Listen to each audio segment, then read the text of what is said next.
So picture this, it's 2002 on a Friday night, you're a little kid walking around Blockbuster Video trying to find a movie to watch, and you spot a movie that has a friendly snowman on the cover.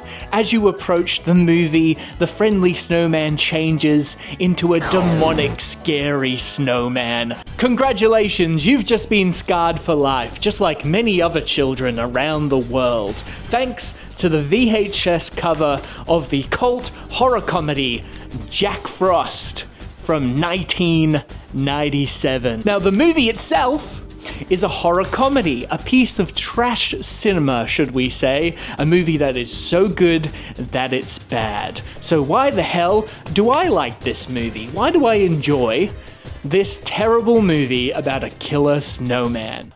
Well, to answer that question, I need to tell you the story of how Jack Frost was made. See, the story of how this film came to be created and turned into a motion picture film is an entertaining one, but also very, very inspiring. At least to me, and hopefully you'll find it inspiring as well.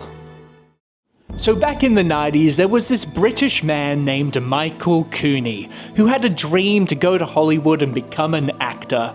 He went to Hollywood, tried his hand at acting, and found he wasn't very good at it. And so, like many failed actors, he decided to try making movies, and he helped out on the movie sets of many different films in the 90s, and he made some good friends. One day, they decided to build a snowman, and one of his friends was frightened of the snowman because it was right outside their window, and they woke up in the morning and they said, "Michael, I couldn't sleep all night because that snowman was creeping the hell out of me." This was the creative spark that made Michael Cooney write the screenplay for what would become Jack Frost. He decided that the idea of a killer snowman, a scary horror movie based around a scary horror snowman, was a great idea. And look, I agree with him. That sounds awesome. But the thing is, trying to pitch the idea of a killer snowman movie was not an easy task. No producers or production companies really wanted to take a chance on funding a movie like this. So Michael failed as a filmmaker. He went home back to England and was pretty depressed that he wasn't able to make it in Hollywood. So Michael went home feeling very depressed, and his father, who worked in theatre, encouraged him to write a stage play. Michael wrote the script, and it was okay. It was well received in England and America, but not a huge hit.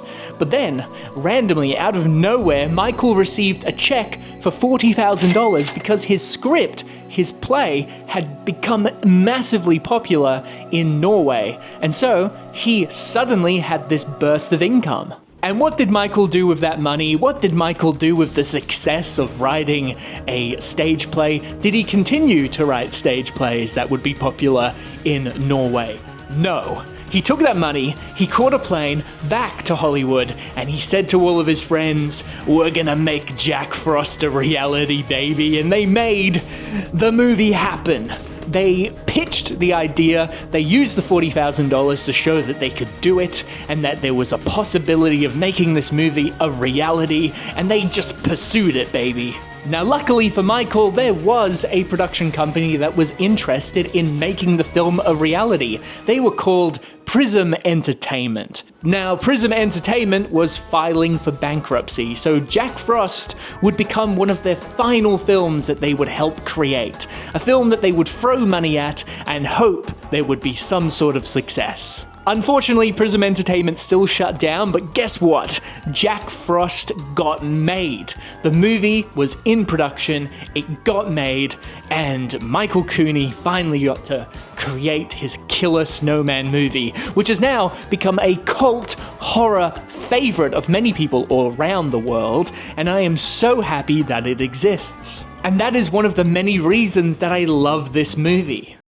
Jack Frost represents for me the willingness to create, the desire to make movies, to make art, and the never-ending pursuit of that creation. I just love the story of how this movie was made. Now, unfortunately, Michael Cooney didn't really go on to have a great career, but he made this movie a reality, and that to me, is incredibly inspiring. Now, if you take one look on YouTube, you can see that there's plenty of other horror YouTube channels that have covered this movie. This is one of the more infamous horror comedies that are set around Christmas, and it's a tantalizing pick for those YouTubers that just want to entertain you and tell you what the movie is about, but I'm a little bit different to them. I actually want you to watch Jack Frost. You can find it on DVD, VHS, there's even a Blu-ray copy floating around out there, but if you are interested in watching the movie, as of uploading this video, the entire movie is available for free on YouTube, and I'm talking like a HD, very good quality version of the movie, so what are you waiting for?